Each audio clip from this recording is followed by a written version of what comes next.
Marten, welcome to my kitchen. What do you get when you cross a comedy club with a cooking show? What? Comedy Kitchen. Stay tuned. We'll be right back.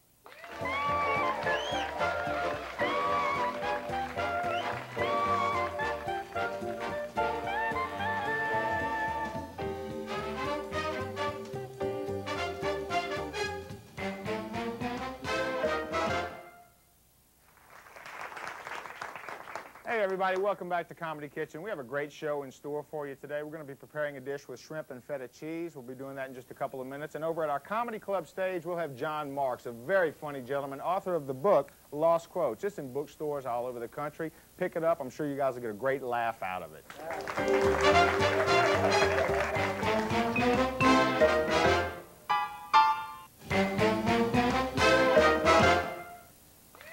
Everybody, welcome back to Comedy Kitchen. We're going to get started with this recipe now. It's pretty simple, actually, to get all your ingredients together. We're going to start off with a little bit of olive oil in a nice hot pan. Just kind of dump a little bit of that around there, and you have to dump it. You don't just pour it gently, okay? You let that get nice and hot, kind of swish it around in the pan a little bit. And we're going to start off with some onion, about one large onion, actually. One large onion will go in there.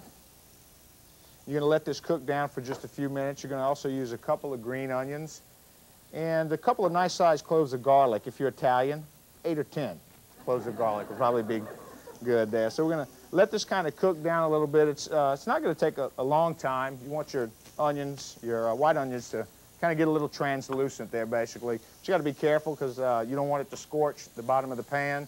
Just kind of move it around there, and the garlic will actually burn faster and give it kind of a nasty taste, basically. That's cooking down really nice there now. You can see the onion starting to get a little bit clearer there, the white onion there. You can use white onion, yellow onion, Vidalia, depending on where you're from. Some people love Vidalia onions. So just let those cook down a little bit. And also in this dish, we're going to have a couple of nice-sized tomatoes, probably about a pound of tomatoes. And it's going to take a little white wine, letting that just cook down just another second or two there. And we can add our tomatoes now, I think. That lovely sizzle, don't we like that?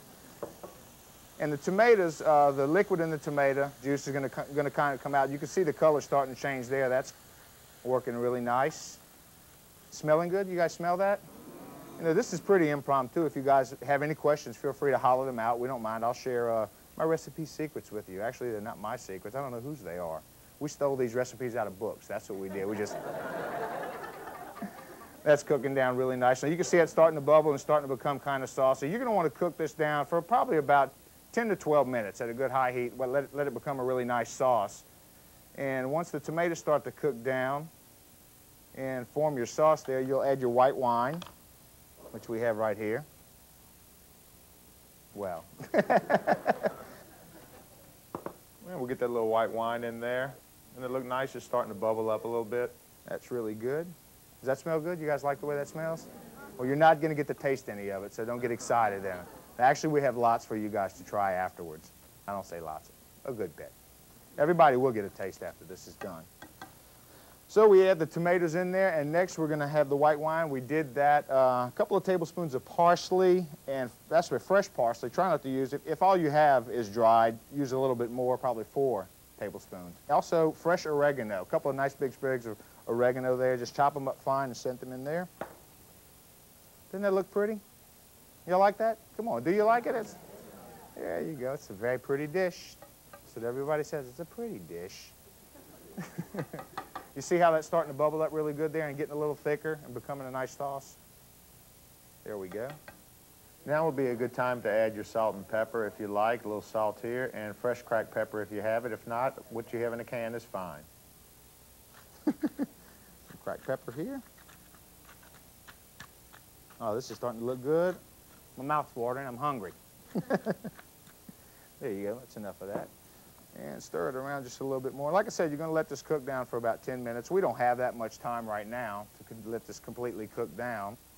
But once that's done, we're going to add it to a nice baking dish. And what we're going to do, let that go just another minute or so. I think it'll be about right.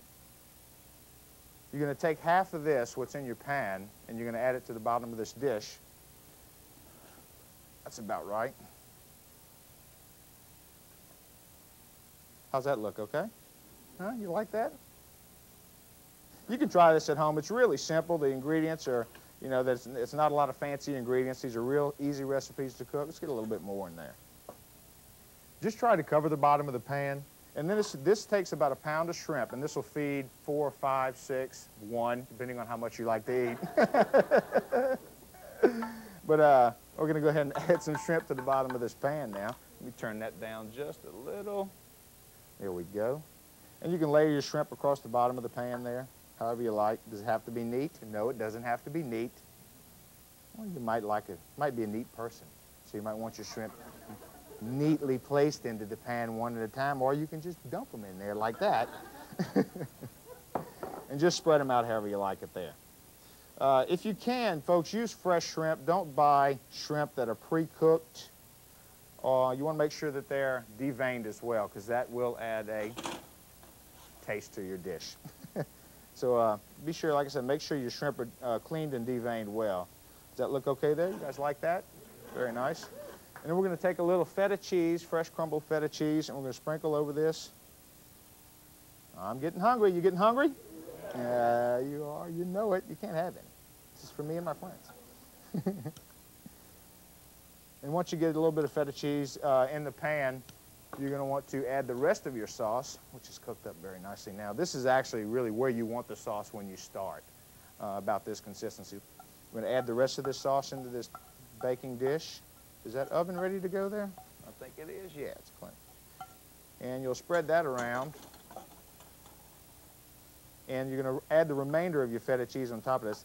You might think it looks a little like lasagna, but it doesn't. Once you get that spread around in there, really see how even that is there?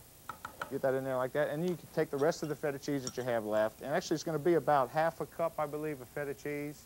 ½ a cup. You use half the first time, which will be 1/4 of a cup. Some people don't know. Do I have to actually add the cup in there? You know, just the cheese.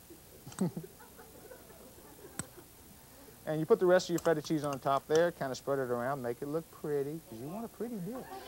You want to put this in an oven about 350 to 375 for about 25 to 30 minutes till your feta cheese starts to get a little brown on top. You don't want to overcook it. You want your shrimp to be pink and plump and tender. You don't want them dried out. So we're going to set this in the oven right now. And in just a moment, we will have our stand-up comedian, John Marks, a very funny gentleman, will be joining us on our comedy club stage. So hang in there with us, folks. We'll be right back.